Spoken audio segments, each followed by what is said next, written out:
ফেসবুকে একাধিক Facebook ID save করা থাকলে সেখান থেকে ফেসবুক আইডিকে কিভাবে রিমুভ করতে হয় আজকের ভিডিওতে আমি আপনাদেরকে দেখিয়ে দিব। সর্বপ্রথম আপনারা চলে যাবেন ফেসবুক যে অফিসিয়াল অ্যাপসটি রয়েছে সেখানে। তো আমি আমার ফেসবুক অ্যাকাউন্টে চলে আসবো। আসার পরে এখানে দেখতে পাচ্ছেন 3 ডট আইকন রয়েছে। এই 3 ডট আইকন এখানে ক্লিক করব এবং এখান থেকে আমি ফেসবুক আইডিকে লগ আউট করে দিব। এখানে দেখতে পাচ্ছেন লগ আউট লিখা রয়েছে। তো এখান থেকে লগ আউট করে দিব। এখান থেকে লগ আউট করে দিব। লগ আউট করার পর এখানে দেখতে পাচ্ছেন আমার ফেসবুক অ্যাকাউন্ট কিন্তু অনেকগুলা সেভ করা রয়েছে দেখতে পাচ্ছেন।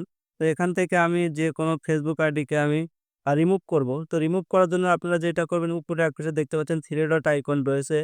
তো আপনারা যেটা করবেন এই 3 ডট আইকনে ক্লিক করবেন। 3 ডট আইকনে ক্লিক করার পর নিচে দেখতে পাচ্ছেন remove profile from this device.